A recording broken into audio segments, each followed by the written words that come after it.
জাতীয় বিশ্ববিদ্যালয়ের অনলাইন ক্লাসে সবাইকে স্বাগতম। বাংলা বিষয়ের অনার্স তৃতীয় বর্ষের রূপতত্ত্ব, রসতত্ত্ব, ছন্দ ও অলঙ্কার বিষয়ের অলঙ্কার ক্লাসে সবাইকে স্বাগতম।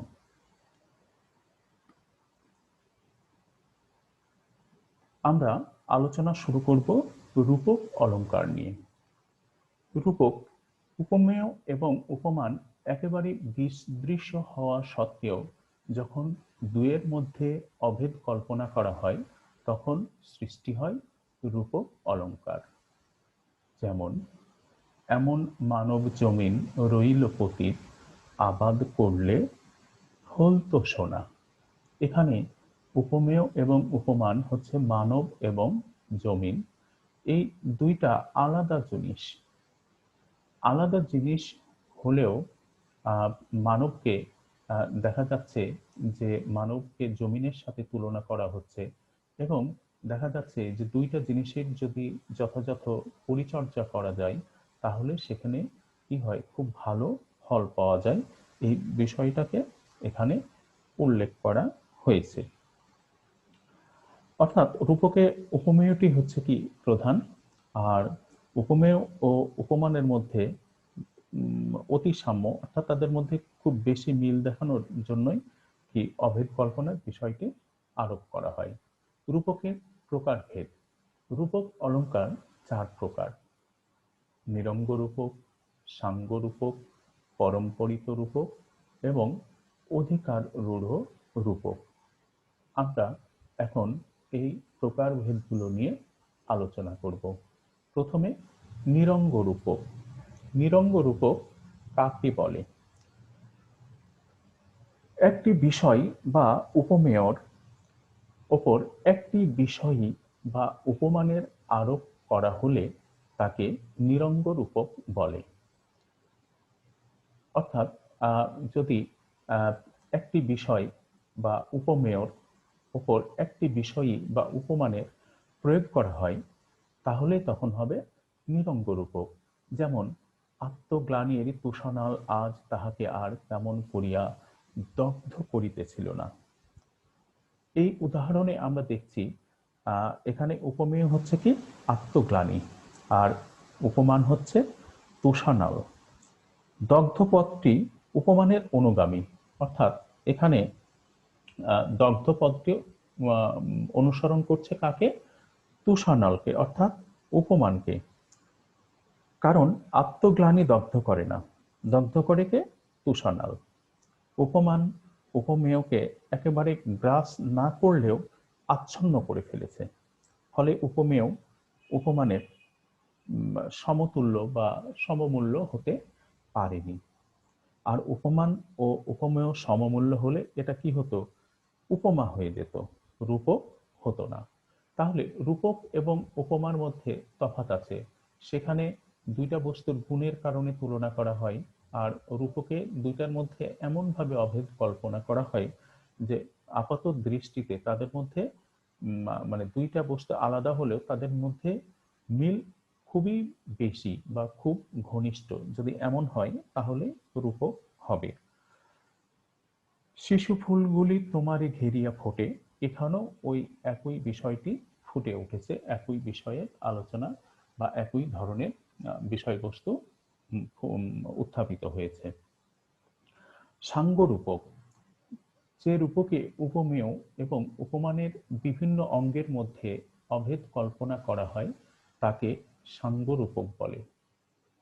যেমন, শোকের ঝড় বহিল সভাতে, সুর সুন্দরীর রূপে শোভিল চৌদিকে বামাকুল, মুক্ত কেশ মেঘমালা, ঘন নিঃশ্বাস প্রলয় বায়ু, অশ্রু বারিধারা আশার, জিমুত মন্দ্র হাহাকার রব।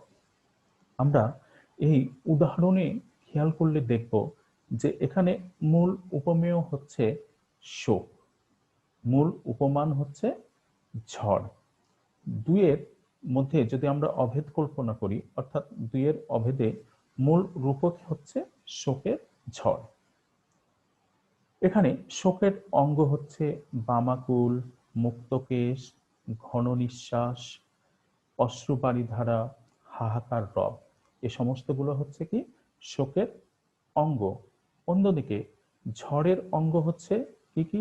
সুরসুন্দরী, মেঘমালা, প্রবাল বায়ু, আষাঢ় এবং জীমূতমন্দ্র।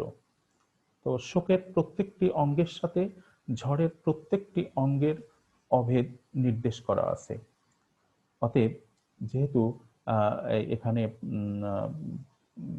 অঙ্গগুলোর অভেদ নির্দেশ করা আছে, তাই এটাকেই আমরা বলবো সাঙ্গ রূপক। সাঙ্গরূপক আবার দুই প্রকার। একটা হচ্ছে সমস্ত বস্তু বিষয়ক, আর একটা হচ্ছে এক দেশ বিবর্তিত সাঙ্গ। আমরা এবার দেখব পরম্পরিত রূপক।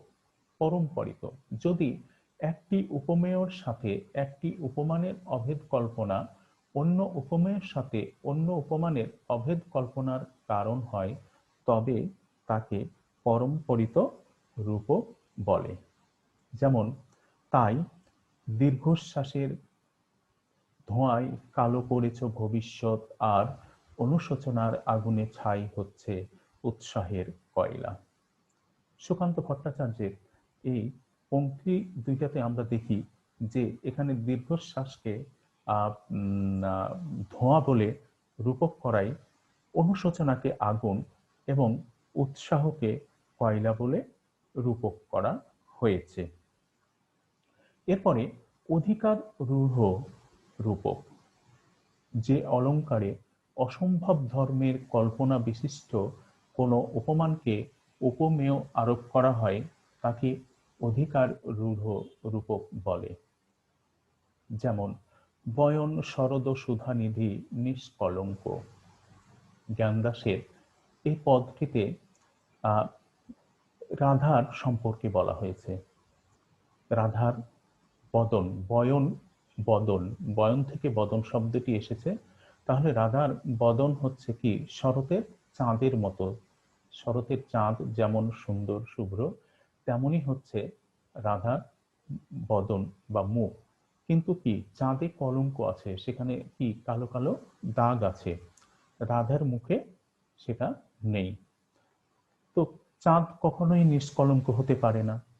তবু কবি এই অসম্ভবকে কল্পনা করে নিষ্কলঙ্ক চাঁদকে আরোপ করেছেন রাধার বয়ন বা বদনে। যেহেতু এটাকে এভাবে আরোপ করা হয়েছে, তাই এটা হচ্ছে অধিকার রূঢ় রূপক। আমরা এবার আলোচনা করব অতিশয়োক্তি।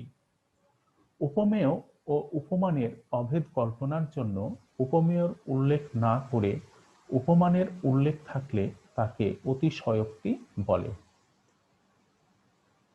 অর্থাৎ সাধারণভাবে দুটি বস্তু বা বিষয়ের মধ্যে মিল খুঁজে পাওয়া যায় না, বা তাদের মধ্যে যদি আমরা মিল খুঁজতে চাই তাহলে মিল খুঁজে পাবো না। তবে কবি কি করছেন, এই অসম্ভব কল্পনা করেই বা এই মিলের প্রসঙ্গটি অতিশয় বা অতিরঞ্জন বলে মনে হয়। অর্থাৎ দেখা যায় যে সাধারণভাবে এই দুইটা বস্তুর মধ্যে মিল খুঁজে পাওয়া যাবে না, কিন্তু তারপরও কবি এমনভাবে মিল বিন্যাসটা করেন যে অনেক সময় এটাকে অতিরঞ্জন বলে মনে হয়। আর অতিশয়োক্তি অলঙ্কারে সচরাচর উপমেয় অনুক্ত থাকে। যেমন, বন থেকে বেরোলো টিয়ে সোনার টোপর মাথায় দিয়ে। এখানে সোনার টোপর পরা টিয়ের কথা বলা হয়েছে, কিন্তু এখানে উপমেয় নেই। উপমেয় আনারস এখানে কি অনুক্ত আছে, উল্লেখ করা হয়নি। আরো দেখছি যে ধনুর্ধর ঘনশ্যাম ব্যাধেরে আমার পুড়িয়াছি পরিশ্রান্ত। এই ধরনের আরো নানান উদাহরণ আমরা অতিশয়োক্তি দেখতে পাব। সমাশক্তি। অচেতন উপমেয়র ওপর চেতন উপমানের বৈশিষ্ট্য আরোপ করা হলে তাকে সমাশক্তি বলে। অচেতন উপমেয়ের ওপর, অর্থাৎ যাকে তুলনা করা হচ্ছে সেটা যদি অচেতন হয় এবং যার সাথে তুলনা করা হচ্ছে সেটা যদি চেতন হয় বা এই চেতন বৈশিষ্ট্য অর্থাৎ অচেতন বস্তুর উপর যদি চেতন বস্তুর বৈশিষ্ট্য আরোপ করা হয় তাহলে তাকে কি বলা হবে? সমাশক্তি বলা হবে। যেমন শিশিরের শব্দের মতন সন্ধ্যা আসে। সন্ধ্যাটা আসে কেমন? শিশিরের শব্দের মতো। এখানে শিশিরের পতনের কোনো শব্দ থাকে না। এই শব্দটা হয় কিসে? চেতন বস্তুর বৈশিষ্ট্য, অর্থাৎ যে সমস্ত বস্তুর চেতনা আছে সেই সমস্ত বস্তুরই কি হয়? শব্দ হয়, শব্দ হতে পারে। তো এখানে কি করা হয়েছে? অচেতন বস্তুর উপর চেতন বস্তুর বৈশিষ্ট্য আরোপ করা হয়েছে। আমরা আরো একটা উদাহরণ দেখি। পর্বত চাহিল হতে বৈশাখের নিরুদ্দেশ মেঘ। এখানেও অচল বা জড়বস্তু হচ্ছে কি? পর্বত। এই পর্বতের ওপর চেতন বস্তুর চলমানতাকে কি করা হয়েছে? আরোপ করা হয়েছে। তাহলে পর্বত যে অচেতন বস্তু তার উপর চেতন বস্তুর বৈশিষ্ট্য আরোপ করে সমাশক্তি অলংকার বা সমাশক্তি অলংকারের সৃষ্টি করা হয়েছে। অপুনহতি। উপমেয়কে অস্বীকার করে যদি অপ্রকৃত উপমানের রূপকে প্রকাশ করা হয় তবে তাকে অপুনহতি অলংকার বলে। উপমেয়কে গোপন রেখে উপমানকে উজ্জ্বল করে তোলা হয় এই অলংকারে। আমরা দেখি যে উপমেয়কে অস্বীকার করা হয় দুভাবে। আমরা যেহেতু এই অলংকারে উপমেয়কে অস্বীকার করা হচ্ছে, তো এই দুইভাবে অস্বীকার করা হয়। এক নম্বর, না, নেই, নয় ইত্যাদি নিষেধাত্মক যে অব্যয় পদগুলি আছে এগুলো প্রয়োগে। আর অন্যটি হচ্ছে ছল, ছদ্ম, ছলনা ইত্যাদি সত্য গোপনবাচক শব্দ প্রয়োগ করে। তাহলে আমরা দুইভাবে উপমেয়কে এখানে অস্বীকার করা হয়। একটা হচ্ছে বিভিন্ন অব্যয় যেমন না, নেই, নয় ইত্যাদি। আর আর কিছু হচ্ছে যে সত্য গোপনবাচক কিছু শব্দ যেমন ছল, ছলনা, ছদ্ম ইত্যাদি এগুলো প্রয়োগ করে উপমেয়কে এখানে কি করা হয়? অস্বীকার করা হয়। আমরা প্রথমটিতে দেখি যে উপমান ও উপমেয় বিভিন্ন বাক্যে থাকে। প্রথমটিতে কি হচ্ছে? উপমান এবং উপমেয় বিভিন্ন বাক্যে থাকে। ও নহে গগন সুনীল সিন্ধু, তারার পুঞ্জ নহে ও ফেনার রাশি। এখানে উপমেয় হচ্ছে কি? গগন। আর তারার পুঞ্জকে অস্বীকার করে উপমান হচ্ছে কি? সিন্ধু। ফেনার রাশিকে প্রতিষ্ঠা করা হয়েছে। তবে উপমেয় ও উপমান প্রত্যেকে পূর্ণ বাক্য। আমরা এই বাক্যে যদি খেয়াল করি বা এই কবিতার পংক্তিতে যদি খেয়াল করি তাহলে দেখব যে উপমেয়কে অস্বীকার করা হয়েছে করে গগন, তারার পুঞ্জ এগুলো উপমেয়, এরাকে অস্বীকার করে কি করা হয়েছে? উপমান সিন্ধু, ফেনার রাশি এই দুইটাকে প্রতিষ্ঠিত করা হয়েছে। যেহেতু উপমেয়কে অস্বীকার করা হয়েছে তাই এটাকে বলা হচ্ছে অপুনহতি অলংকার। দ্বিতীয়টিতে উপমান ও উপমেয় দুটোই থাকে এক বাক্যে। দুটোই কি হয়? এক বাক্যে থাকে।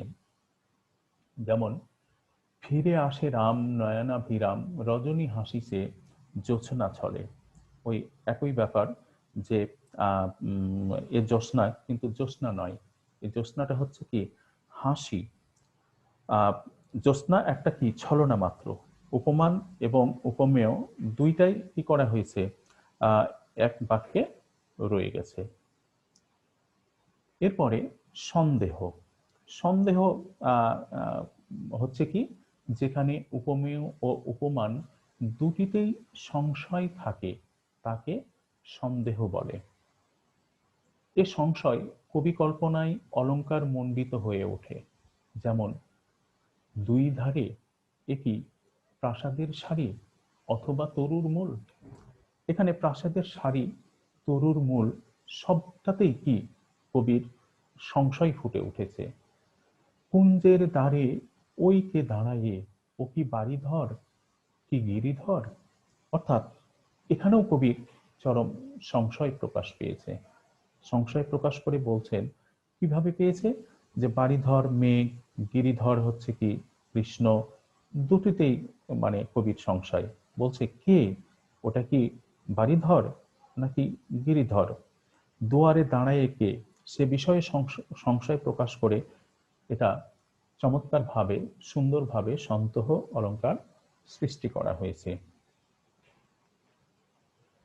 নিশ্চয়,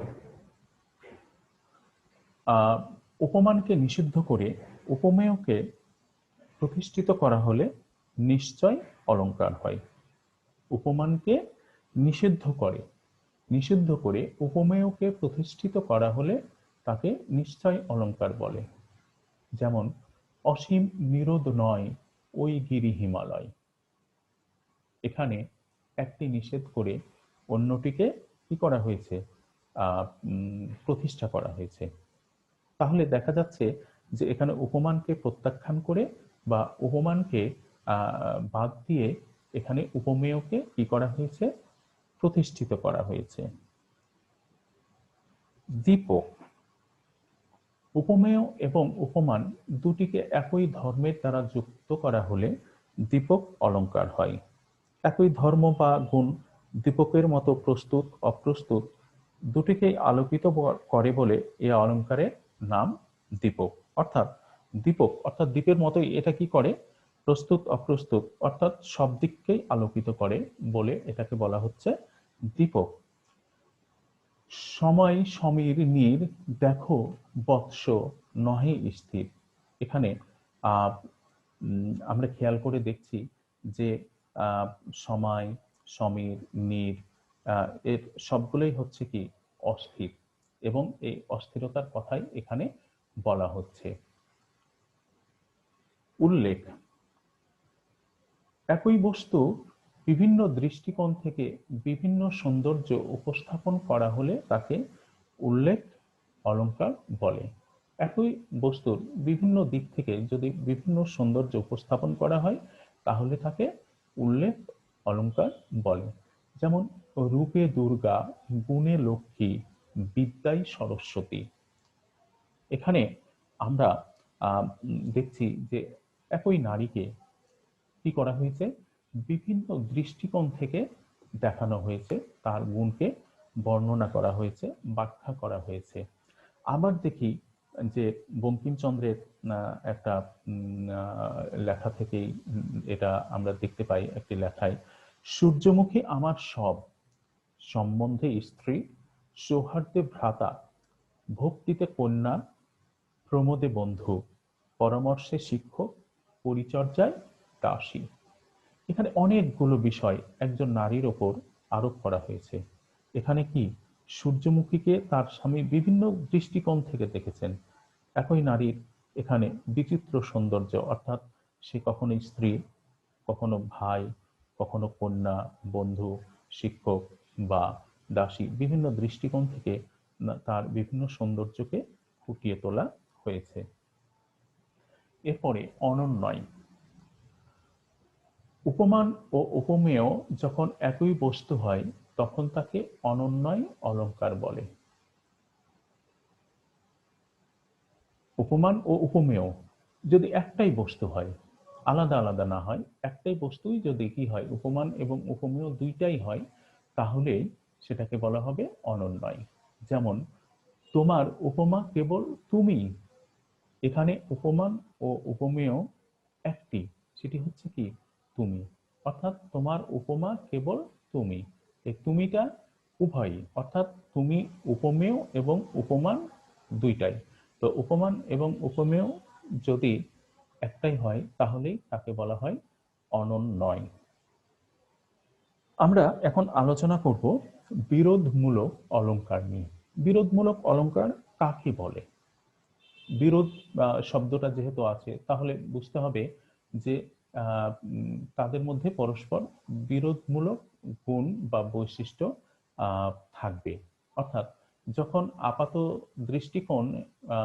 দৃষ্টিতে কোনো বস্তুকে পরস্পর বিরোধী বলে মনে হয়, কিন্তু তাৎপর্য বিশ্লেষণ করলে সেই বিরোধের অবসান হয়, তাকে বিরোধমূলক অর্থালঙ্কার বলে। বিরোধ বলতে সাধারণত আমরা বুঝে থাকি দ্বন্দ্ব, বিবাদ বা অমিলকে। তো যাই হোক, দ্বন্দ্ব, বিবাদ বা অমিল যাই থাকবে সেটা বাহ্যিকভাবে, কিন্তু যদি আমরা বিশ্লেষণ করি সেই বিশ্লেষণে দেখা যাবে যে সেই বিরোধটা আর থাকবে না। তাহলে আপাত বিরোধ হলেও সেখানে বিরোধ দেখা যায় না বা বিরোধ থাকে না, কখন? সূক্ষ্মভাবে বিশ্লেষণের পর। আমরা দেখি একটি উদাহরণ, নয়ন সম্মুখে তুমি নাই, নয়নের মাঝখানে নিয়েছ যে ঠাঁই।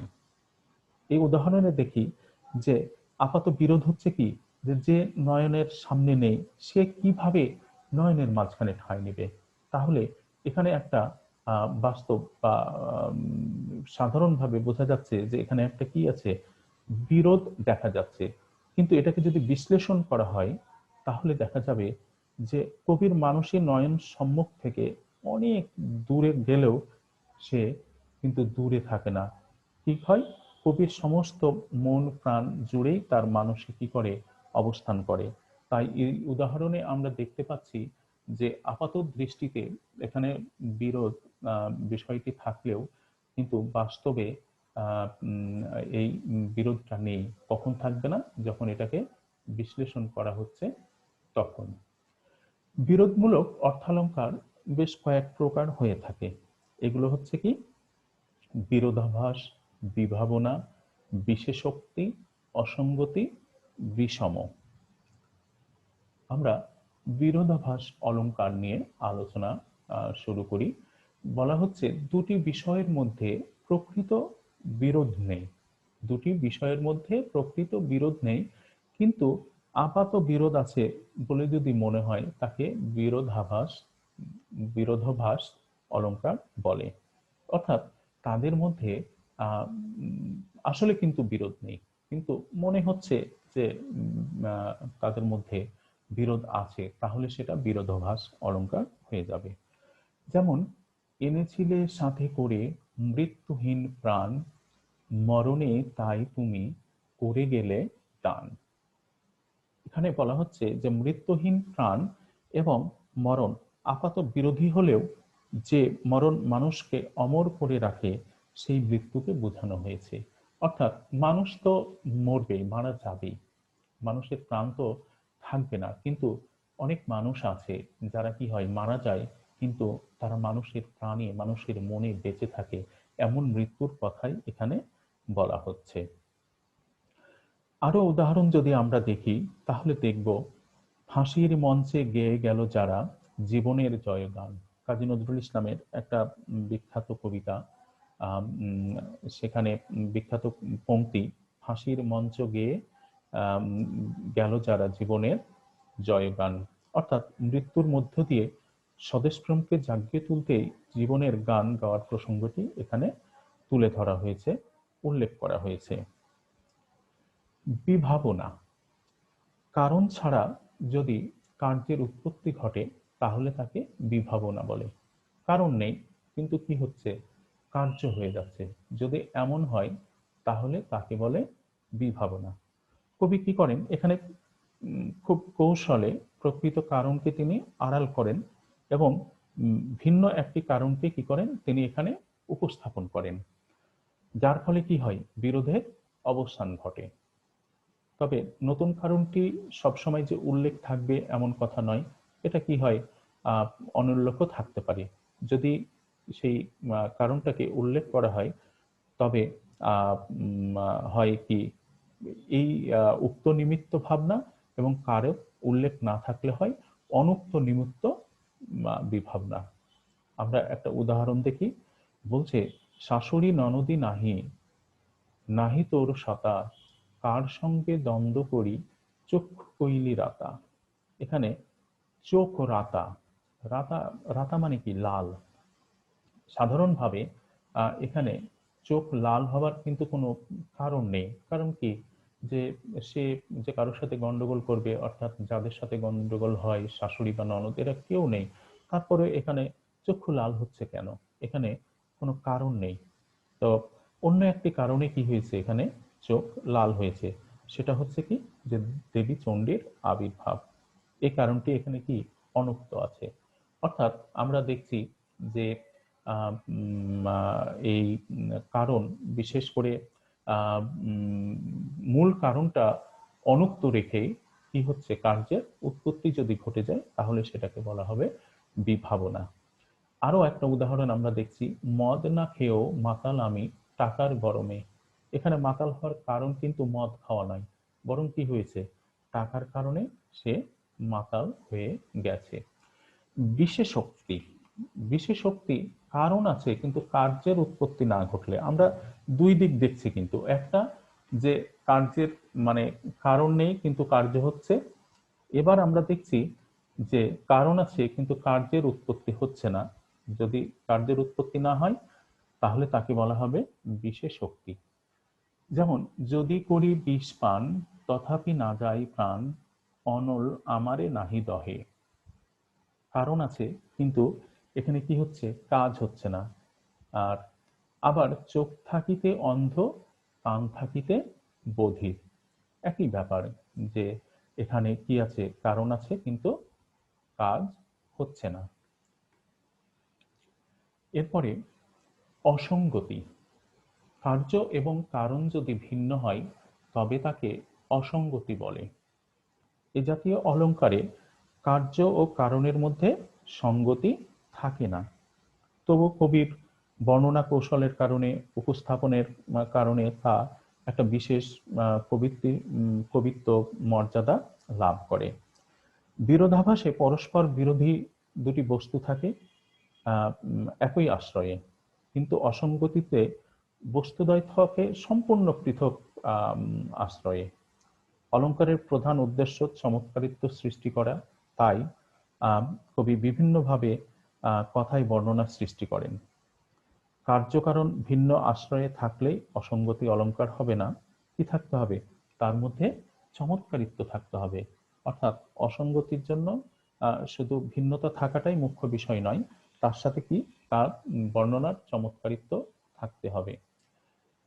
বলা হচ্ছে যে ওদের বনে ঝরে শ্রাবণ ধারা, আমার বনে কদম ফুটে ওঠে। খেয়াল করে দেখো যে কদম ফুটে ওঠার জন্য কিন্তু বৃষ্টির প্রয়োজন আছে, বর্ষার প্রয়োজন আছে, কিন্তু আমার বনে কদম ফুটছে কিন্তু এখানে বর্ষা বা বৃষ্টি নেই, আছে কোথায়, ওদের বনে। যেখানে শ্রাবণ ধরা ঝরছে সেখানে কি হচ্ছে, কদম ফুটছে না, ফুটছে আরেক বনে। কার্য ও কারণের আশ্রয় কি এখানে সম্পূর্ণ ভিন্ন। আরো উদাহরণ, যে যেথা মেঘ সেথা না হয় বাড়ি, অর্থাৎ একই স্থানে মেঘ আছে কিন্তু বৃষ্টি হচ্ছে আরেক জায়গায়, কার্য এবং কারণের আশ্রয় হচ্ছে ভিন্ন। বিষম, কারণ এবং কাজের বৈষম্য হলে বিষম অলঙ্কার হয়, আবার কারণ অনুসারে যথার্থ কাজ না হলেও বিষম অলঙ্কার হয়। অর্থাৎ আমরা সাধারণভাবেই বলতে পারি যে আহ, যদি যে কাজ এবং সেই কাজটা যে কারণে হবে, সেই কারণ এবং কাজের মধ্যে যদি বৈষম্য হয় তাহলে সেটাকে বলা হবে বিষম অলঙ্কার। যেমন, সুখের লাগিয়া এ ঘর বাঁধিনু, অনলে পুড়িয়া গেল। এখানে কার্য এবং কারণ কি একেবারেই বিপরীত। কি কারণে, যে ঘরটা বাঁধতে চেয়েছিল কিসের জন্য, সুখের জন্য, কিন্তু সেই সুখটা আসেনি, কি হয়ে গেছে, সেটা পুড়ে গেছে, অর্থাৎ সুখ নষ্ট হয়ে গেছে। এখানে কাজটা যেই কারণে করেছিল সেটা সম্পূর্ণ বিপরীত। অন্ধকারের উৎস হতে উৎসারিত আলো, সেই তো তোমার আলো। এখানে কারণ অন্ধকার আর কার্য হচ্ছে আলো, দুটো বিষদৃশ্য বস্তু মিলে বিষম অলঙ্কার হয়েছে। শৃঙ্খলামূলক অর্থালঙ্কার, শৃঙ্খলামূলক অর্থালঙ্কার বাক্যাংশের শৃঙ্খলাকে অবলম্বন করে যে অলঙ্কার হয় তাকে শৃঙ্খলামূলক অলঙ্কার বলে। যেমন, লোভে পাপ, পাপে মৃত্যু, এটা হচ্ছে কি শাস্ত্রের বচন। লোভে পাপ, পাপে মৃত্যু, শাস্ত্রের বচন। লোভের কারণে কি হয়, এটা বা একটা লোভে পাপ, পাপে মৃত্যু, শাস্ত্রের বচন, এটা একটা প্রাচীন বা প্রচলিত উপদেশ, যেটা চলে আসছে। লোভের কারণেই কি হয়? পাপের উৎপত্তি হয়, আর পাপের কারণে মৃত্যু হয়। তো এরকম যদি শৃঙ্খলাকে অবলম্বন করে যদি অলংকার তৈরি হয়, তাহলে সেটাকে বলা হবে শৃঙ্খলামূলক অর্থালঙ্কার। শৃঙ্খলামূলক অর্থালঙ্কার হচ্ছে তিন প্রকার। তিন প্রকার হচ্ছে কি কি? কারণমালা, একাবলি, সার। কারণমালা: কোনো কারণের কাজ যদি পরবর্তী কাজের কারণ হয়ে পড়ে এবং এভাবে পরস্পর চলতেই থাকে, তবে তাকে কারণমালা অলংকার বলে। কোনো কারণের কাজ যদি, অর্থাৎ কোনো একটা কাজ কোনো কারণে সংঘটিত হয়েছে, এই কাজটা যদি পরবর্তীতে আর একটা কাজের কারণ হয়ে পড়ে এবং এভাবে একটার পর একটা কাজ পরবর্তী কাজের কারণ হতে পারে বা কারণভাবে চলতেই থাকে, তাহলে তাকে বলা হবে কারণমালা অলংকার। যেমন জলের শোভা পদ্ম, পদ্ম উলি শব্দ, শব্দে গুচ্ছ ধ্বনি, ধ্বনি থেকেই বাণী। এখানে দেখা যাচ্ছে যে একটার সাথে আর একটা কিন্তু পরস্পর জড়িত। অর্থাৎ প্রথমে পদ্মের কথা আসলো, পদ্মের সাথে কার? অলির সম্পর্ক। আবার অলির সাথে কি হচ্ছে? ধ্বনি, তার একটা শব্দ হচ্ছে এবং সেই শব্দ থেকে কি হচ্ছে? একটা বাণীর সৃষ্টি হচ্ছে। তাহলে এখানে কার্য এবং যে কারণ, সেটা পরস্পর কি একে অপরের সাথে সম্পর্কিত। আমরা আরো দেখি, আরো একটা উদাহরণ দেখি যে কুড়ি থেকে ফুল, ফুল থেকে ফল, ফল থেকে বীজ, বীজ থেকে গাছ। আমরা দেখছি কি? কুড়ি থেকে ফল, ফুল থেকে, কুড়ি থেকে ফুল, ফুল থেকে ফল, ফল থেকে বীজ, বীজ থেকে গাছ। এখানে আমরা দেখছি যে একটার পরে একটা চলে যাচ্ছে। কুড়ি থেকে কি তৈরি হচ্ছে? ফুল তৈরি হচ্ছে। ফুল থেকে তৈরি হচ্ছে ফল, ফল থেকে তৈরি হচ্ছে বীজ, আর বীজ থেকে তৈরি হচ্ছে কি? গাছ। অর্থাৎ এখানে কার্য এবং কারণ কি হচ্ছে? পরস্পরের সাথে সম্পর্কযুক্ত। প্রতিটি ক্ষেত্রে কার্য এবং কারণের কি আছে? একটা শৃঙ্খলা বজায় আছে। এরপরে একাবলি: পূর্ববর্তী বাক্যের বিশেষণ পদ পরবর্তী বাক্যে বিশেষ্য পদ রূপে, পূর্ববর্তী বাক্যের বিশেষ্য পদ পরবর্তী বাক্যে, পূর্ববর্তী বাক্যের বিশেষণ পদ পরবর্তী বাক্যে বিশেষ্য পদ রূপে অথবা পূর্ববর্তী বিশেষ্য পরবর্তী বাক্যে ব্যবহৃত হলে একাবলি হয়। যেমন গাছে গাছে ফুল, ফুলে ফুলে অলি, সুন্দর ধরাতল। এখানে যদি আমরা খেয়াল করি তাহলে দেখব যে ফুল শব্দটি প্রথমে বিশেষ্য হয়েছে, পরে আমরা দেখছি যে গাছে গাছে ফুল, এখানে এই ফুল শব্দটা হচ্ছে বিশেষ্য। ফুলে ফুলে অলি, এখানে ফুলে ফুলে ব্যবহৃত হয়েছে, পরবর্তীতে এই ফুলটা ব্যবহৃত হয়েছে কি? বিশেষণ হিসাবে। তো এই যে পূর্ববর্তী বাক্যের বিশেষণ পদ পরবর্তী বাক্যে বিশেষ্য পদ রূপে অথবা পূর্ববর্তী বিশেষ্য পরবর্তী বাক্যে ব্যবহৃত হলে কি হয়? একাবলি হয়। আমরা এখানে এই বিষয়ের প্রয়োগটা দেখছি। দুঃখের মজা ক্রন্দনে, ক্রন্দনের রাজা কীর্তনে। তাহলে আমরা দেখছি যে দুঃখের মজা ক্রন্দনে, ক্রন্দনের মজা। সার অলংকার: কোনো কিছুর উৎকর্ষ বর্ণিত হলে তা সার অলংকার হয়। অর্থাৎ যে অলংকারে বস্তুর উৎকর্ষ বর্ণিত হবে তাকেই বলা হবে কি? সার অলংকার।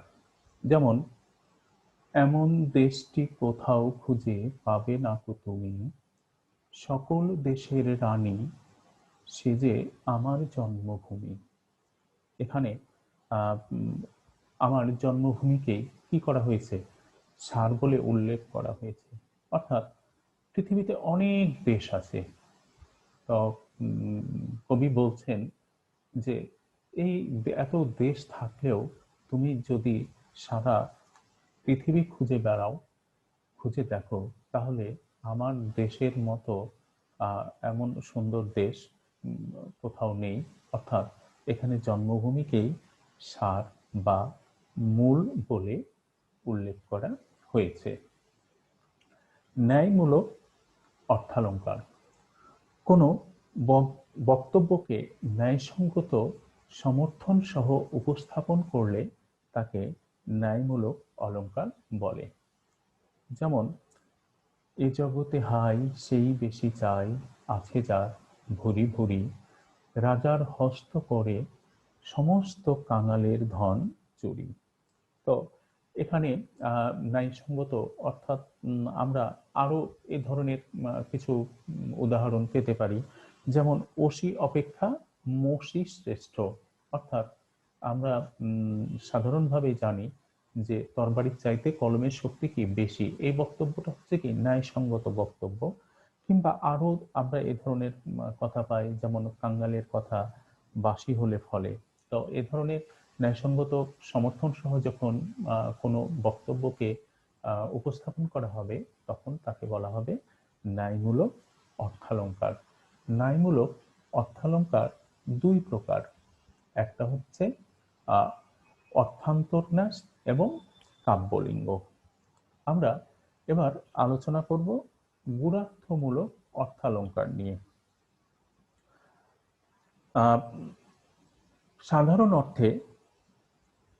সাধারণ অর্থের আড়ালে অন্য কোনো গূঢ়ার্থ থাকলে গূঢ়ার্থমূলক অলঙ্কার হয়। অর্থাৎ সাধারণ অর্থ ছাড়াও একটি গূঢ়ার্থ অর্থাৎ ভেতরের অর্থ থাকে, যদি গূঢ়ার্থ যদি থাকে, তাহলে তাকে বলা হবে গূঢ়ার্থমূলক অর্থালঙ্কার। যেমন, নদী কভু পান নাহি করে নিজ জল, তরুগণ নাহি খায় নিজ নিজ ফল। এখানে আমরা দেখব যে গূঢ়ার্থমূলক অর্থালঙ্কার আবার হচ্ছে দুই প্রকার। এক, ব্যাজস্তুতি। দুই, অপ্রস্তুত প্রশংসা। ব্যাজস্তুতি নিন্দার ছলে প্রশংসা এবং প্রশংসার ছলে নিন্দা করা হলে ব্যাজস্তুতি অলঙ্কার হয়। যেমন, অতি বড় বৃদ্ধপতি সিদ্ধিতে নিপুণ, কোনো গুণ নাই তার কপালে আগুন। এখানে দেবী অন্নদা, আমরা অন্নদা মঙ্গল কাব্যে এই পংক্তি দুটি পাই। সেখানে দেখা যায় যে দেবী অন্নদা নৌকার মাঝিকে স্বামীর যে পরিচয় দিয়েছেন, তার সাধারণ অর্থ হচ্ছে তার স্বামী বয়সে অত্যন্ত বৃদ্ধ, অর্থাৎ বৃদ্ধপতি। অর্থাৎ কি, তার স্বামী হচ্ছে অনেক বয়সী বৃদ্ধ, গাঁজা সেবনে নিপুণ, তারপরে কেবল দ্বন্দ্ব কলহ গালমন্দ করাই কি তার স্বভাব। অর্থাৎ তার কোনো গুণই নাই। সে কি করে, সব সময় তাকে গালমন্দ করে আর তার সাথে কলহ করে। কিন্তু এর গূঢ়ার্থ হচ্ছে অন্যরকম। কি সেটা? দেবীর স্বামী হচ্ছে দেবাদিদেব। সকল সাধনাই সে হচ্ছে কি সিদ্ধ। এমন কোনো গুণ নাই যে গুণ তার স্বামীর নেই। তাছাড়া তার স্বামীর কপালে একটা নয়ন আছে, চোখ আছে। এর চোখ থেকে সবসময় কি হয়, আগুন বের হয়। সে আগুনটা হচ্ছে কি ক্রোধের আগুন। তার স্বামী বিষপান করে নীলকণ্ঠ হয়ে গেছিল। তাই আমরা খেয়াল করে দেখি যে এখানে সাধারণভাবে আমাদের কাছে মনে হতে পারে যে তার স্বামীর সম্পর্কে নিন্দা করা হয়েছে, কিন্তু এখানে গূঢ়ার্থটা যদি খেয়াল করে দেখি, তাহলে অনেক গুণ প্রকাশিত হয়েছে। এখানে সেই গুণের ফলাফলটা আসে যে তাদের দাম্পত্য জীবন হচ্ছে কি অনেক মধুর।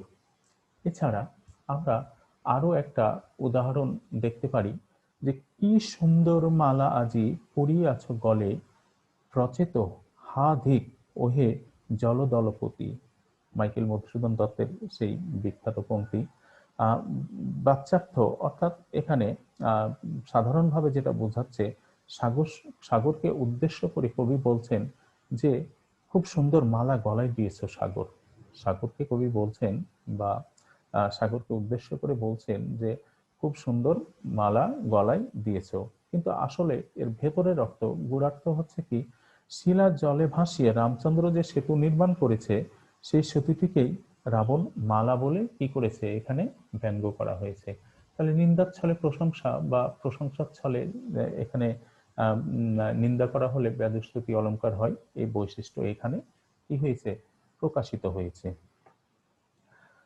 অপ্রস্তুত প্রশংসা। বর্ণনা বিষয়কে গোপন রেখে, বর্ণনায় বিষয়কে গোপন রেখে অপ্রস্তুত কোনো বিষয়ে বর্ণনা দ্বারা উপলব্ধি জন্মালে তা অপ্রস্তুত প্রশংসা অলঙ্কার হয়। কুকুরের কাজ কুকুর করেছে, কামড় দিয়েছে পায়, তা বলে কি কুকুরের কামড়ানো তীরে মানুষের শোভা পায়। অর্থাৎ এখানে যেটা বর্ণনার বিষয়কে কি করা হয়েছে, অপ্রস্তুত থেকে গোপন রেখে অপ্রস্তুত কোনো বিষয়ের বর্ণনা দিয়ে কি করা হয়েছে, উপলব্ধি জন্মানোর চেষ্টা করা হয়েছে। তো আমরা এখন আজকের ক্লাসের অ্যাসাইনমেন্ট নিয়ে অ্যাসাইনমেন্টগুলো দেখে নিই। কুইজ প্রশ্ন, রূপক কত প্রকার?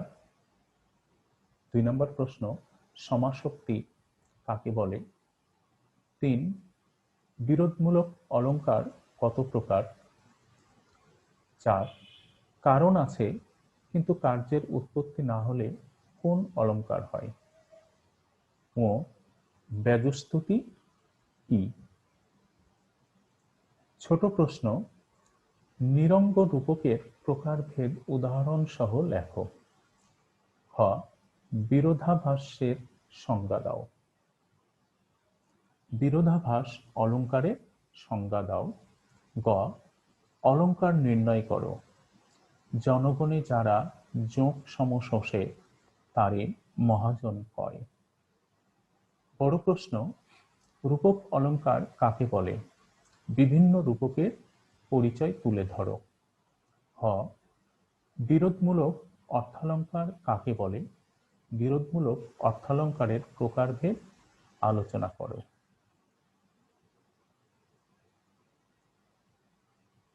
ধন্যবাদ সবাইকে।